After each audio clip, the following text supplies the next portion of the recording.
Pode se sentar.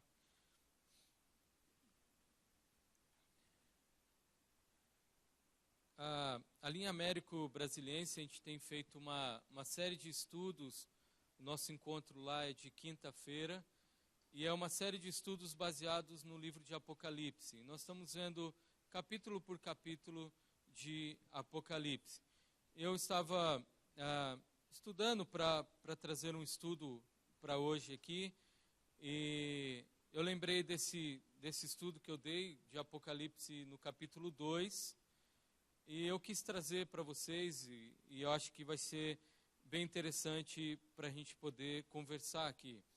A ideia é que Apocalipse seja um livro onde nós olhamos para nós aqui, não apenas um livro que tem referência do fim do mundo, fim dos tempos.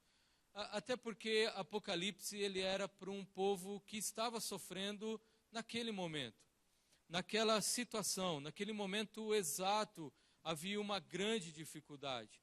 A igreja de Cristo, a igreja daquela época, 90 anos mais ou menos depois de Cristo, aquela igreja na época estava sofrendo perseguição, estava sendo mortos, eles estavam sendo jogados nos coliseus e seus corpos eram destruídos por leões, por pessoas, os gladiadores, tudo isso porque eles pregavam o evangelho de Jesus, porque eles falavam desse Jesus. Então nós começamos a pensar em Apocalipse não apenas voltado para o fim de todas as coisas. Lógico que Apocalipse fala, tem promessas do fim de todas as coisas, da volta de Cristo.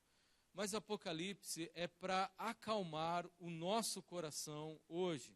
Coração para quem foi escrito na época e é escrito para nós hoje, para o nosso coração. Então, eu quero estudar com vocês hoje, nessa noite, o livro de Apocalipse, no seu capítulo 2, onde ele vai contar a história de 4 igrejas para a gente, que traz referências para a nossa vida hoje. E talvez você vai se familiarizar com a situação que as igrejas estavam enfrentando naquela época. Só abrir um parênteses aqui, fique à vontade para fazer pergunta, ok? Para participar. A gente tem aí meia hora de estudo, seria bom aí a gente poder passar esse tempo. Fique à vontade para fazer perguntas, ok? Então, lê comigo Apocalipse, capítulo 2. Ele é um texto um pouco longo, mas é um texto que nós vamos aprender muito aqui nessa noite. Apocalipse, capítulo 2. E o texto bíblico diz assim: Ao anjo da igreja em Éfeso escreve: Estas coisas diz aquele que conserva na mão direita as 7 estrelas e que anda no meio dos 7 candeeiros de ouro. Conheço as tuas obras, tanto o teu labor como a tua perseverança, e que não podes suportar homens maus, e que puseste à prova os que a si mesmo se declaram apóstolos e não são, e os achastes mentirosos. E tem perseverança, e suportaste provas por causa do meu nome, e não te deixaste esmorecer. Tenho, porém, contra ti que abandonaste o teu primeiro amor. Lembra-te, pois, de onde caíste, arrepende-te e volta à prática das primeiras obras. E se não, venho a ti e moverei do seu lugar o teu candeeiro, caso não te arrependas. Tens, contudo, a teu favor que odeia as obras do Nicolaítas, os quais eu também odeio. Quem tem ouvidos, ouça o que o Espírito diz às igrejas. Ao vencedor, dar-lhe-ei que se alimente da árvore da vida que se encontra no paraíso de Deus. Ao anjo da igreja em Esmina escreve: Estas coisas diz o primeiro e o último, que esteve morto e tornou a viver. Conheço a tua tribulação, a tua pobreza, mas tu és rico, e a blasfêmia dos que a si mesmos se declaram judeus, e não são, sendo antes sinagoga de Satanás. Não tema as coisas que tens de sofrer. Eis que o diabo está para lançar em prisão algum dentre vós, para serdes postos a provas, e tereis tribulação de 10 dias. sê fiel até a morte, e dar-te-ei a coroa da vida. Quem tem ouvidos, ouça o que o Espírito diz às igrejas. O vencedor, de modo nenhum, sofrerá dano na segunda morte. Ao anjo da igreja em Pérgamo escreve: essas coisas diz aquele que tem a espada afiada de 2 gumes. Conheço o lugar em que habitas, onde está o trono de Satanás, e que conservas o meu nome, e não negaste a minha fé. Ainda nos dias de Antipas, minha testemunha, meu fiel, o qual foi morto entre vós, onde Satanás habita. Tenho, todavia, contra ti algumas coisas, pois que tens aí os que sustentam a doutrina de Balaão, a qual ensinava a Balaque a amar ciladas dentre dos filhos de Israel, para comerem coisas sacrificadas aos ídolos e praticarem a prostituição. Outro sim, também tu tens os que da mesma forma sustentam a doutrina dos nicolaítas. Portanto, arrependa-te, senão venho a ti sem demora, e contra ti pelejarei com a espada da minha boca. Quem tem ouvidos, ouça o que o Espírito diz às igrejas. Ao vencedor, dar-lhe-ei do maná escondido, bem como lhe darei uma pedrinha branca, e sobre essa pedrinha escrito um nome novo, o qual ninguém conhece, exceto aquele que o recebe.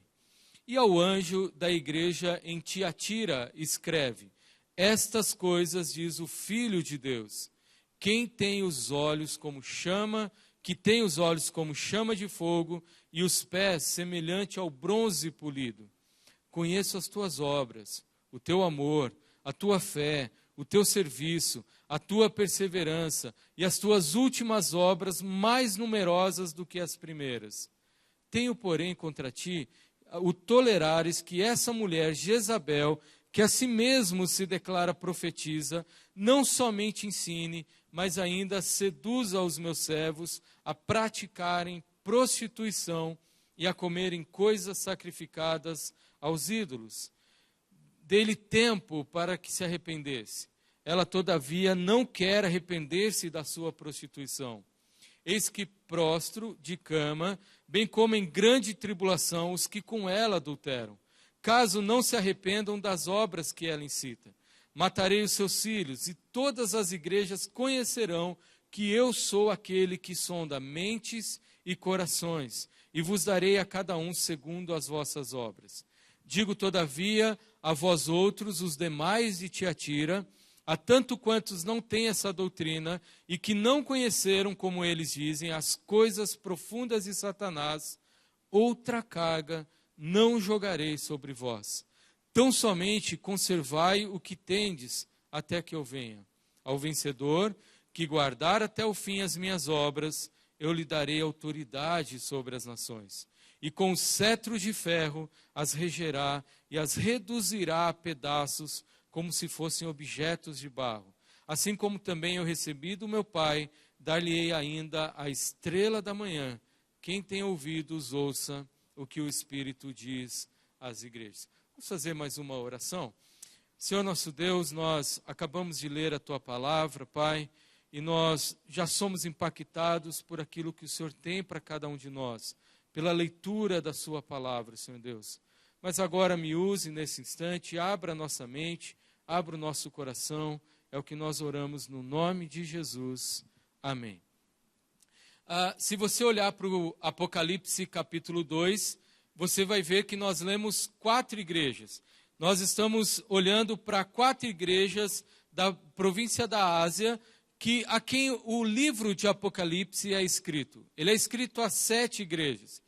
No capítulo 1, nós temos João aqui relatando que o Espírito, ou este que fala à igreja, é uma revelação de Jesus dada a João pelo anjo do Senhor, e esse anjo fala para João exatamente aquilo que o próprio Jesus estava dizendo. E quando ele fala das 7 igrejas, ele está falando da totalidade das igrejas. A palavra, o número 7 em Apocalipse, ele tem uma referência muito forte. Os números em Apocalipse são muito fortes. E o número 7 em Apocalipse, ele dá esse número de totalidade, de excelência, de coisa completa, né? De coisa que vai se completando. Então, as 7 igrejas que nós estamos lendo aqui, e hoje nós lemos as 4 igrejas, as primeiras a quem o anjo fala, essas 4 igrejas, elas representam cada um de nós. Hoje, como igreja hoje, cada igreja passando por o seu tempo difícil, cada igreja passando pela sua situação complicada. O que é interessante é que ele está falando de uma igreja, de templo, realmente de um espaço físico como esse. Mas quando a gente olha para o que está acontecendo dentro da igreja, a gente vê claramente que o anjo, o próprio Jesus, está se revelando para cada um de nós com as nossas dificuldades, com os nossos problemas e aquilo que nós precisamos enfrentar. Nós estamos falando de 4 igrejas aqui. Nós lemos a igreja de Éfeso, a igreja de Esmirna, a igreja de Pérgamo e a igreja de Tiatira. Eu não quero ficar falando o que cada igreja é, ou onde elas ficavam, o contexto histórico de cada igreja, senão só isso daria muito tempo aqui de estudo. O que eu quero mostrar é apenas o que realmente está acontecendo nessas igrejas. Porque o anjo está falando, Jesus está falando para essa igreja, ele está falando para 4 igrejas que têm problemas seríssimos. Igrejas que estão enfrentando coisas complicadíssimas dentro dela mesmo. E ele está falando aqui ao anjo da igreja, tanto de Éfeso, quanto de Esmirna, quanto de Pérgamo, quanto de Tiatira. Então, ao anjo da igreja, ele está falando para a liderança dessa igreja, que reflete no todo da igreja, no que acontece dentro da igreja. Por exemplo, na igreja de Éfeso, era uma igreja que havia abandonado o seu primeiro amor. Uma igreja que havia olhado para quem é Jesus, e o texto faz bom elogios sobre a igreja de Éfeso, porém, ela parece que em algum momento ela se esqueceu quem é que o amou, quem é que resgatou essa igreja, quem é que salvou essa igreja, quem é que transformou a igreja de Éfeso no que ela era. Então a igreja de Éfeso, ela havia abandonado o seu primeiro amor. A igreja de Esmirna, ela era uma igreja que estava sofrendo perseguição. O texto fala de 10 dias de tribulação. Uma igreja que estava sofrendo uma perseguição sem fim, muito complicado. A igreja de Pérgamo era uma igreja que, por algum momento, ela errou no caminho, e o texto bíblico a convida a se arrepender, a voltar atrás. A palavra se arrepender dá esse sentido de abandonar as atuais práticas e buscar umas novas práticas. Então ele está dizendo, igreja de Pérgamo, olhe para o que você está fazendo, se arrependa e mude as suas práticas. E por fim, a igreja de Tiatira era uma igreja que tinha um problema seríssimo, que havia uma falsa profetisa dentro dessa igreja. Nós estamos olhando então para 4 igrejas com 4 problemas seríssimos. Porém, eu acho interessante a forma como João vai relatando aqui para nós, como Jesus se revela a essas igrejas. E o que eu quero falar nessa noite não é apenas o problema que tem acontecido na igreja, mas a forma como Jesus trabalha nessa igreja, de que jeito que Jesus age dentro dessa igreja, e a forma como a gente consegue entender como Jesus age dentro dessa igreja, é olhando para a forma como ele se revela para cada igreja. Então nós vamos olhar para cada igreja, mas não para a igreja em si, mas para como Jesus se revela a essa igreja. E como isso é relevante para o nosso dia hoje. Como essa carta, como esse livro, ele remete a cada um de nós aqui hoje, o que está acontecendo conosco. Então, nós temos a primeira igreja, que é a igreja de Éfeso, a igreja que havia abandonado o seu primeiro amor. A forma como Jesus se revela a essa igreja é talvez uma das formas mais bonitas que nós temos aqui nessas 4 igrejas. O versículo 1, ele diz assim, estas coisas diz aquele que conserva na mão direita as 7 estrelas e que anda no meio dos 7 candeeiros de ouro. Jesus, estas coisas diz aquele que diz é Jesus, e a forma como Jesus se mostra a essa igreja, se revela a essa igreja, é sendo aquele que conserva na mão direita as 7 estrelas, e conserva e que anda no meio dos 7 candeeiros de ouro. O que isso nos mostra é que Jesus se revela para essa igreja como um Jesus que é soberano sobre todas as coisas e que está no nosso meio. A forma como Jesus se revela para uma igreja que havia perdido o seu primeiro amor, ele se revela como aquele que governa este mundo, que tudo o que acontece nesse mundo está debaixo da sua direção. As 7 igrejas iriam enfrentar coisas terríveis, mas elas estavam na mão direita de Jesus. E não só isso, ele está no nosso meio. É como se Jesus estivesse dizendo assim para nós: eu estou no céu, no trono, governando e cuidando das 7 igrejas, ao mesmo tempo em que eu estou no meio de cada um de vocês.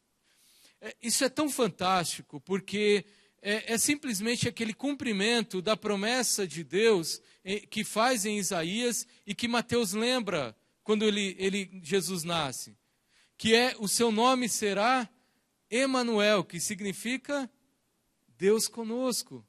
Um Deus presente, um Deus ativo na nossa vida. Não um Deus que está apenas sentado no trono, mas um Deus que está agindo no nosso meio. Um Deus que está no meio dessa igreja. Um Deus que está aqui no nosso meio.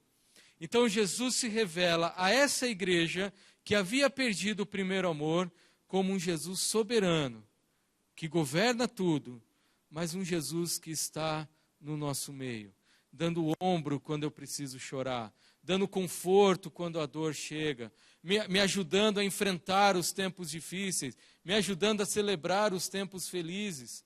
Jesus está no nosso meio. Isso é fantástico, olhar como Jesus se revela. Mas essa igreja, ela era uma igreja extraordinária. Uma das melhores igrejas das 7 que a gente está lendo aqui. Ele fala assim, olha, no versículo 2 e 3, você não suporta homens maus, puseste à prova o que a si mesmo se declaram apóstolos e não são, e os achaste mentirosos, e tem perseverança, suporta a dor, por causa do nome de Jesus, vocês estão suportando tudo isso, suportando, enfrentando esse tempo difícil. E mais ainda, vocês não esmorecem, vocês não desistem, vocês não têm, simplesmente vocês continuam a falar em meu nome, a pregar em meu nome e a perseverar em meu nome, no nome de Jesus.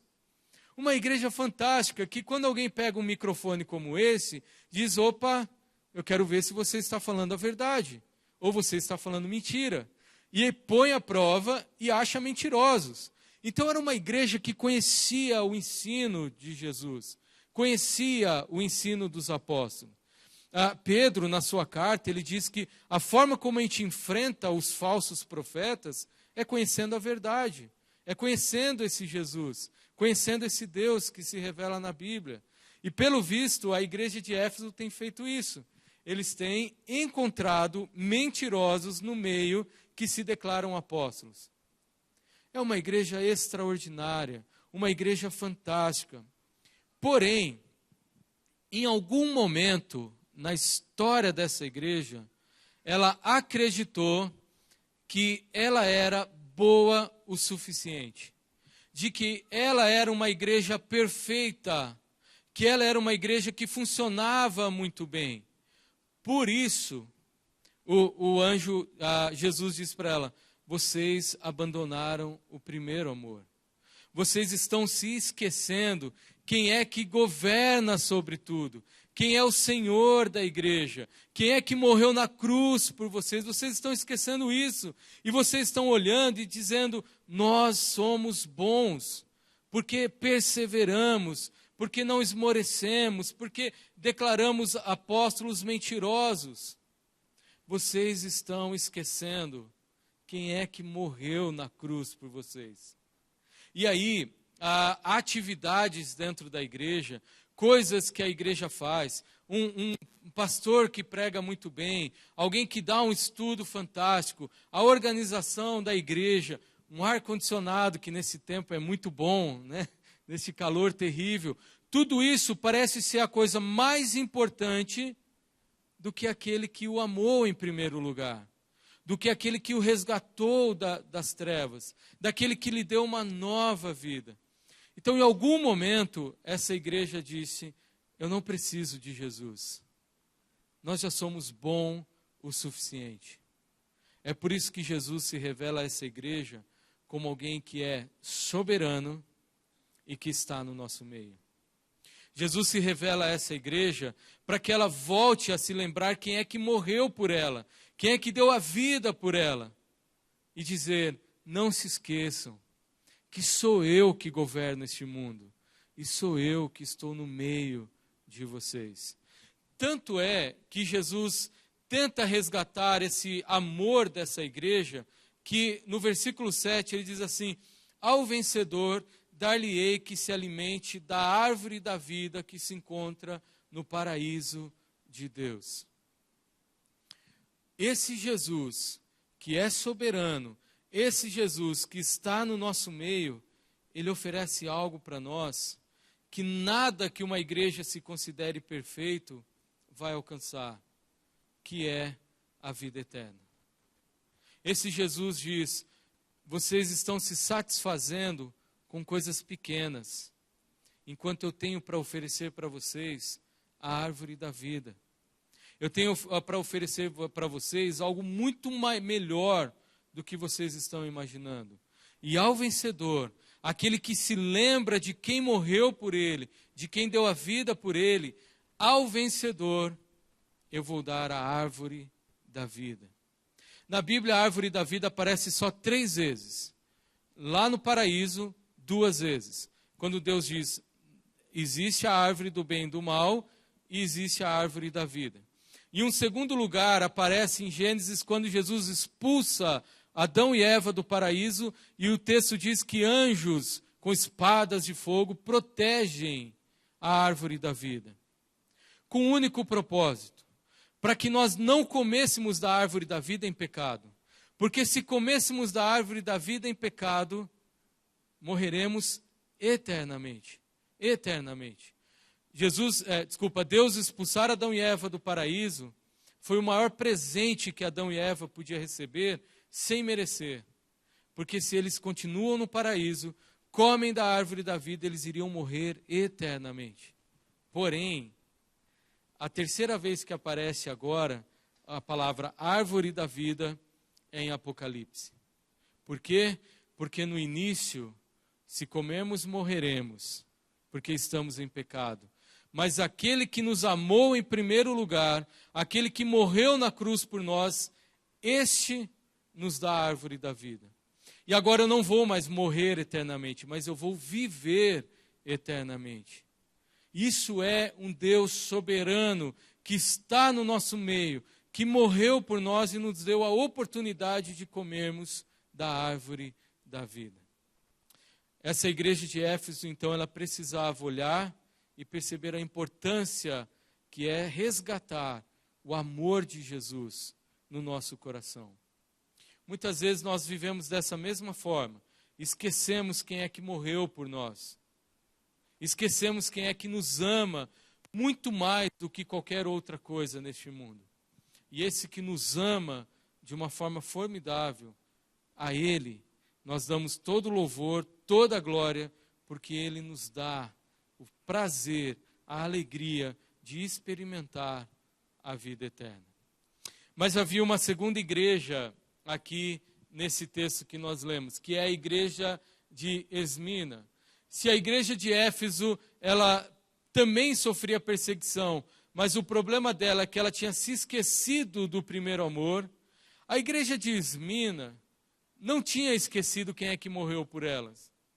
Ela só não estava entendendo o porquê ela tinha que sofrer por causa do nome de Jesus. O texto diz para nós que Esmina sofria perseguição.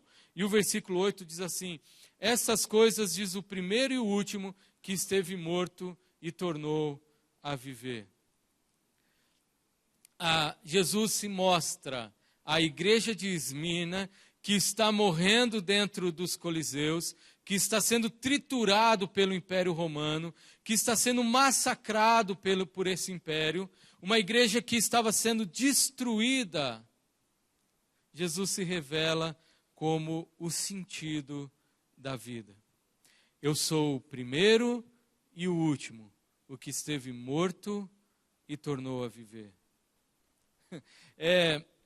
Seria muito mais interessante se Jesus dissesse assim para a igreja: igreja, vocês estão sofrendo, mas não se preocupem. Logo, logo eu vou resolver o problema de vocês. Logo, logo vai acabar isso. Jesus não diz isso.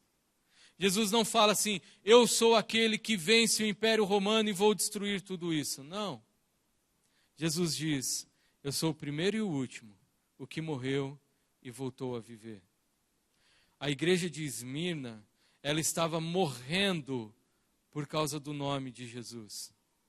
E por causa do nome de Jesus, eles perceberam que Jesus era o sentido da vida. Que Jesus era aquele que era o único capaz de resgatar este povo massacrado, destruído, mesmo que fosse a morte. Porque nós sabemos que a morte não é o fim para aqueles que andam e que creem no nome de Jesus.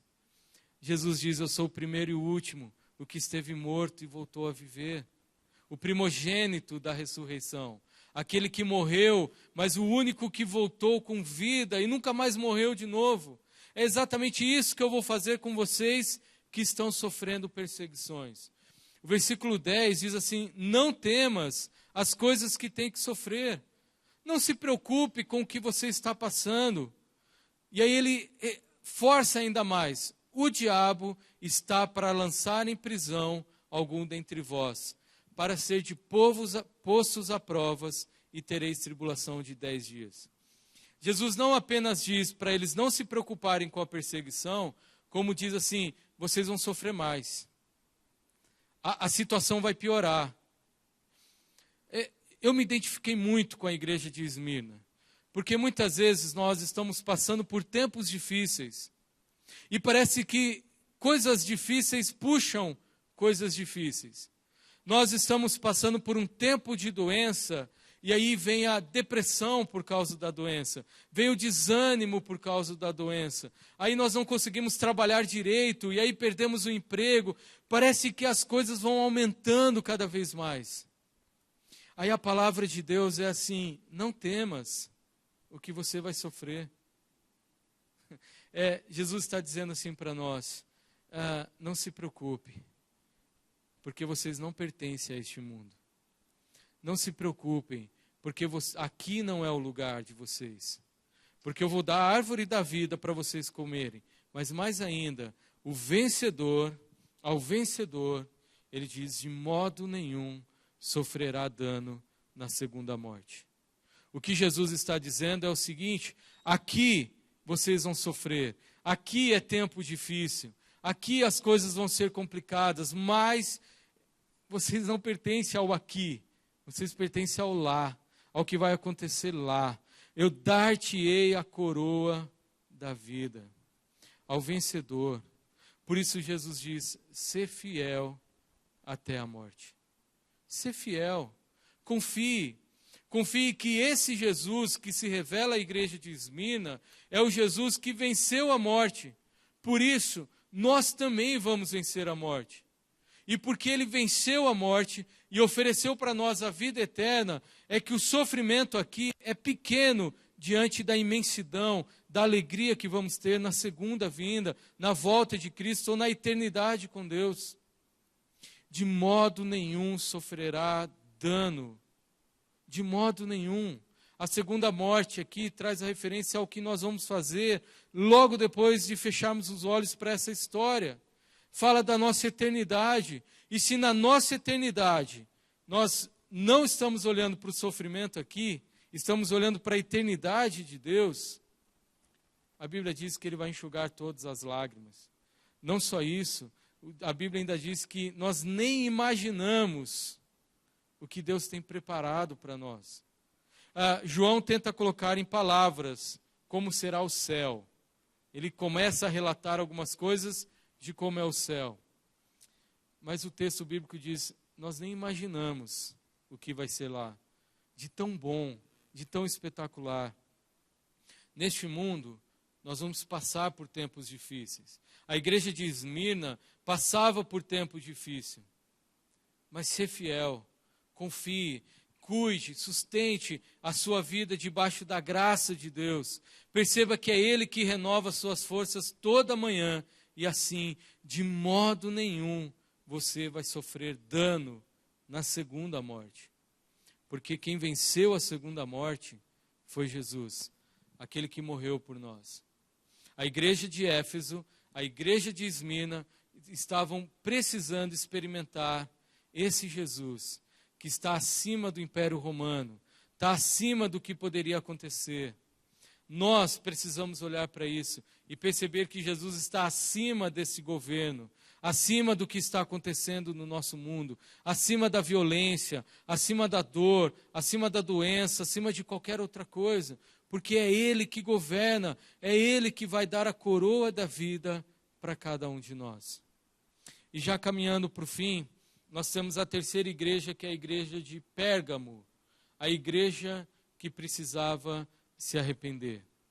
E aí Jesus não se revela mais como aquele que está no nosso meio, o que é soberano, muito menos aquele que é eterno, que é o que hoje vai ser até o fim, muito menos aquele que é o dono da história, ou dono da eternidade. Mas a igreja de Pérgamo, Jesus se revela como uma espada afiada de 2 gumes. Então, nós vemos que Jesus é um Deus amoroso, nos ama de uma forma incondicional, ofereceu o seu sangue por cada um de nós. Mas Ele sabe muito bem separar o joio do trigo. Ele sabe muito bem separar aqueles que buscam coisas fáceis para a vida do que aqueles que buscam viver a verdade de Cristo Jesus. Olha o que essa igreja experimentava. Ela experimentava uma coisa sensacional. Conheço o lugar em que habitas, onde está o trono de Satanás, e que conservas o meu nome e não negaste a minha fé. Ainda nos dias de Antipas, minha testemunha, meu fiel, o qual foi morto entre vós, onde Satanás habita. A igreja de Pérgamo, segundo aqui nós temos, era a igreja que estava no pior lugar. Que ele diz assim, conheço o lugar que habitas, e é trono de Satanás.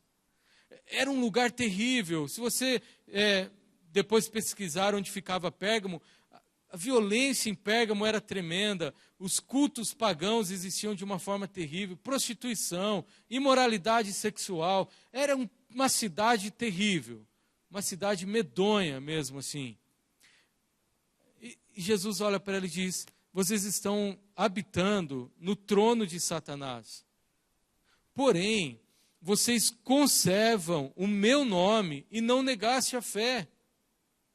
Vocês estão conservando o nome de Jesus. Vocês estão conservando aquele que realmente morreu na cruz por vocês. Vocês estão vivendo quem é Cristo Jesus na vida de vocês. Mais ainda, vocês viram que através de Antipas, e Antipas aqui é alguém que morreu pelo nome de Jesus, o qual foi morto entre vós, onde Satanás habita. E Antipas foi fiel. Vocês continuaram sendo fiel e não negaste o meu nome, não negaste a fé a qual vocês se entregaram. Mas havia um problema muito sério nessa igreja. A igreja, tens aí os que sustentam a doutrina de Balaão. também tu tens os que da mesma forma sustentam a doutrina dos nicolaítas. A doutrina de Balaão, nós temos que olhar lá no Antigo Testamento, onde adoravam ao deus Balaão e vários deuses ao mesmo tempo, e eles tinham que comer da carne que era oferecida a Balaão. Ou seja, eles estavam se corrompendo com o que acontecia na cidade. Não exatamente eles estavam vivendo a doutrina de Balaão como no Antigo Testamento, mas aqui está dizendo que eles estavam se corrompendo, como aconteceu lá em Israel no passado. Ao mesmo tempo, vocês estão sustentando a doutrina dos nicolaítas. Eu tentei pesquisar para ver qual era a doutrina dos nicolaítas, mas eu não achei. O que nós sabemos dos nicolaítas é que Jesus odeia os nicolaítas, porque ele diz isso para a igreja de Éfeso. Vocês odeiam nicolaítas assim como eu também odeio, no versículo, na parte a primeira do capítulo 2. Agora, a igreja de Pérgamo, eles não odeiam nicolaítas, eles abraçam os nicolaítas. Eles estão junto com os nicolaítas. Sabe o que isso traz para nós? Eu já estou terminando mesmo aqui. Isso traz para nós um conceito de que essa igreja estava buscando satisfazer a sua vida com aquilo que era oferecido de forma fácil. Por exemplo, nós temos hoje, no nosso contexto, uma espiritualidade muito mais baseada na conquista do dinheiro, na conquista do bem-estar, na conquista da saúde, do que viver as práticas verdadeiras do cristianismo. Tudo isso são caminhos fáceis para conseguir coisas boas. Caminhos fáceis. E parece que cada vez mais está enchendo nossa cidade, o nosso contexto, o nosso dia a dia, de pessoas que têm buscado doutrinas terríveis, que são muito mais doutrinas de Balaão, de nicolaítas, do que o próprio Evangelho de Jesus. Sim, é um alerta para nós hoje, para nós não nos deixarmos levar para qualquer lado, para qualquer doutrina, e olhar para a nossa vida e perceber que Cristo nos convida a viver como Ele viveu, como Ele era, e perceber que Ele é o único que satisfaz a nossa vida. Não é carro, não é dinheiro, não é trabalho, não é sucesso, não é falta de doença, não é saúde plena. Não é isso que satisfaz o nosso coração. O que satisfaz o nosso coração é Jesus. É por isso que Jesus, ao vencedor de Pérgamo, ele dá duas coisas: o maná escondido e uma pedrinha branca. Lembra, Jesus está separando aqueles que buscam essas doutrinas daqueles que vivem o verdadeiro evangelho.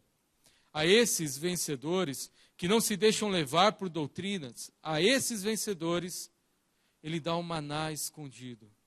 O que era o maná no deserto?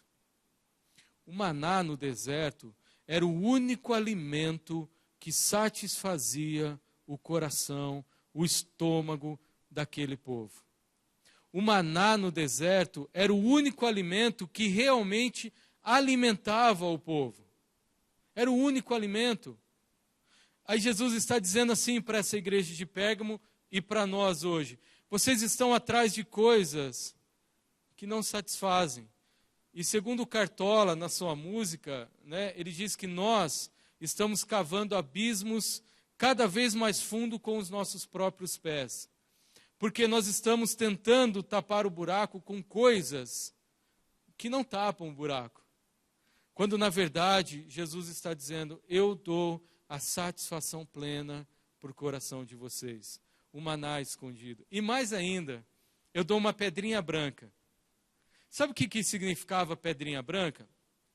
Todo escravo, quando ele era liberto da sua escravidão, ele ganhava uma pedrinha bem polida, assim, branca, com um novo nome embaixo da pedra, para que ninguém mais o chamasse de escravo. Então ele tinha uma pedrinha branca com um novo nome.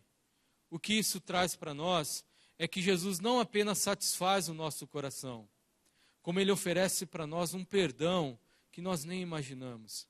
ao ponto de Ele nos transformar e oferecer para nós uma nova vida.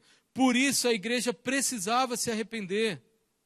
Abandone as práticas, pare de olhar para essas doutrinas, pare de buscar dinheiro, sucesso ou qualquer outra coisa e se satisfaça tão somente em Jesus.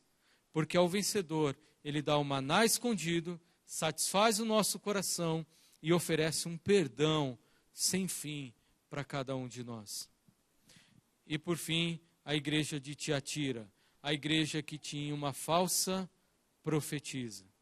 Parecido com a igreja anterior que nós vemos, a igreja de Pérgamo, Jesus também se mostra como aquele que tem olhos como chama de fogo e os pés semelhante ao bronze polido. Agora, Jesus não apenas separa aqueles que se deixam levar por doutrinas e aqueles que vivem o verdadeiro evangelho, como ele odeia, abomina a religiosidade mentirosa. O capítulo 2 termina dizendo para nós: lembre-se de quem o amou, em primeiro lugar. Lembre-se de quem é soberano sobre todas as coisas. Lembre que eu sei o que você eu posso te oferecer o perdão. Eu posso satisfazer a sua vida. Mas nunca se esqueça de que eu não quero de vocês uma religiosidade. Eu quero uma vida verdadeira. O texto diz que era a igreja que mais crescia, o versículo 19. Ele diz assim: a tua perseverança e as tuas últimas obras mais numerosas do que a primeira. Era a igreja que mais crescia, que mais se desenvolvia, mas era uma igreja que tinha um problema sério. Ela tinha uma falsa profetisa, e aqui ele chama de Jezabel.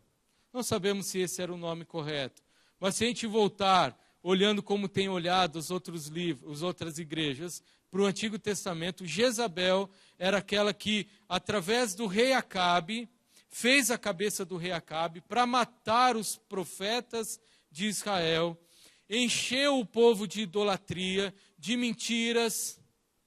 Sabe o que aconteceu com Jezabel? Alguém lembra?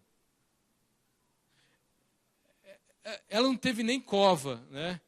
O texto fala que ela foi completamente massacrada, ao ponto dos cachorros lamberem do sangue dela, o lobo comer ali parte. Era uma cena terrível, sangue para todo lado. Jezabel foi atropelada e tinha tudo lado, foi despedaçada. De repente jogam Jezabel numa biga, ela é levada para um buraco, jogada lá, e ninguém sabe onde ela foi enterrada, até porque ela não teve enterro. Ela foi jogada, cada parte num canto. O que aqui Jesus está dizendo para nós é que eu odeio a religiosidade mentirosa. E a religiosidade mentirosa, aqueles que vivem de forma mentirosa, não dá para andar junto.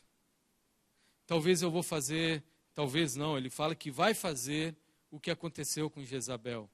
Diz assim: essa mulher ainda ensina, seduz os meus servos a praticarem prostituição, a comerem coisas sacrificadas aos ídolos. Aqui no nosso meio, em nossa religiosidade, nós deixamos Jezabel fazer a nossa cabeça. Nós deixamos uma profetisa como Jezabel, seja ela o nome que tiver hoje, a fazer a nossa cabeça, e nós nos saímos em busca de coisas senão Jesus. O versículo 24, 25 diz assim: todavia, a vós outros, os demais de Tiatira, a tanto quantos não têm essa doutrina e que não conheceram, como elas dizem, as coisas profundas de Satanás, outra carga não jogarei sobre vós. Ok, nós vemos um Jesus terrível aqui, um Jesus que odeia a religiosidade falsa. Mas para aquele que vive uma religiosidade verdadeira, uma espiritualidade cristã real, a esse não há peso, não há culpa, não há medo. Tão somente conserva o que tem. Porque sabe o que vai acontecer? A vocês eu vou dar autoridade sobre as nações. Jesus não está falando de nós tomarmos o poder do Brasil ou do mundo. Jesus não está falando da nação terrestre. Jesus está falando daquele que governa todas as nações, daquele que é soberano sobre todas as coisas, que é Deus. O reino de Deus, nós vamos herdar. E esse reino de Deus, ele vai ser muito maior do que o reino das nações terrestres. Sim, Deus é muito maior do que qualquer partido político, do que qualquer decisão política que esse país tomar. Ele é muito maior do que qualquer nação que possa vir. O que ele está dizendo é assim: o Império Romano está massacrando vocês? Não se preocupem. Aquele que os ama e que não coloca carga sobre vocês, vocês vão reinar. Porque a Bíblia diz que todo joelho se dobrará e toda língua confessará que Jesus é Senhor. Todos, sem exceção. Seja o reino que for neste mundo, seja a história que for, seja quem você for, você vai se ajoelhar, se dobrar e dizer: esse Jesus, a Ele toda a glória, a tão somente a Ele. O que as igrejas precisavam entender naquela época e o que nós precisamos entender hoje é que Jesus é soberano, está no nosso meio, é o sentido da vida para cada um de nós, é o justo juiz, mas Ele abomina a religiosidade mentirosa e oferece para nós uma nova vida, um novo sentido. Um parar de olhar para essas coisas fúteis que nós temos, parar de tentar encontrar neste mundo alegria sem fim e perceber que aquele que reina sobre todas as nações é o que oferece para nós uma nova vida. É esse Jesus que nós adoramos. É esse Jesus que derrama sobre nós a sua graça. É esse Jesus que diz para nós: não importa o tempo que você está passando. O que você precisa olhar é para quem governa, para quem está no seu meio, para quem dá sentido para a sua vida, para quem realmente te ama de uma forma incondicional e, mais ainda, te faz governar, fazer parte do reino de Deus, não apenas na eternidade, mas aqui na história. Deus nos convida a fazermos parte do seu reino. Que possamos olhar para essas 4 igrejas e aprender e perceber o que Cristo ofereceu para nós. O livro de Apocalipse diz muito mais coisas, mas quando nós olhamos para o que fala para a igreja, resume exatamente o que ele vai dizer no livro de Apocalipse. Eu amo vocês, não importa o tempo, não importa o momento, eu amo e vocês vão reinar eternamente comigo. Que possamos olhar para esse Jesus dessa forma, como aquele que nos ama e aquele que nos oferece essa nova vida. Um convite para nos arrependermos e colocarmos a nossa vida diante de Jesus. Amém? Ninguém fez pergunta, ninguém levantou a mão. Ou eu expliquei muito, ou vocês não entenderam nada, que é melhor nem perguntar, né? Que aí vai confundir mais ainda, né? Mas tá bom. Vamos orar e realmente colocar a nossa vida diante desse Jesus e nos despedir sabendo quem é esse Jesus para cada um de nós. Quem é esse Jesus que governa a nossa igreja, cada um de nós, a nossa vida. E nos colocarmos diante dele realmente com uma nova vida que ele pode nos oferecer. Vamos orar ao nosso Deus. Pai, nós nos colocamos diante de Ti, humilde como somos, Senhor Deus, sabendo que somos pecadores, somos falhos, muitas vezes deixamos doutrinas que não são Tuas nos levar para todos os lados, muitas vezes nos esquecemos que o Senhor nos amou, nos esquecemos que o Senhor morreu na cruz por nós, Senhor Deus. Muitas vezes, Senhor Deus, tentamos trazer paz ao nosso coração, tão somente com dinheiro, com sucesso, com coisas que este mundo pode oferecer. Mas como nós cantamos aqui no começo, Senhor Deus, nós somos felizes de fato, Pai, quando entregamos a nossa vida a Ti. Somos felizes de fato, Senhor Deus, encontramos a verdadeira paz, quando realmente a felicidade está baseada no que o Senhor fez por nós, na morte de cruz por cada um de nós. Obrigado, Deus, por isso. Não nos deixe, Senhor Deus, acreditar que somos capazes de alcançar felicidade nessa história, mas que possamos encontrar felicidade tão somente em Ti, Senhor Deus. Assim como o Senhor cuida daquelas igrejas no passado, o Senhor tem cuidado de nós hoje, tem sustentado a nossa vida hoje. Que possamos olhar para Ti como o único capaz de realmente trazer paz ao nosso coração. É o que nós oramos, no nome de Jesus. E que a graça do nosso Deus, o amor desse Jesus e o Espírito Santo esteja com cada um de nós hoje e para todo sempre. Amém. Amém. Muito obrigado por esse tempo. Deus abençoe a vida.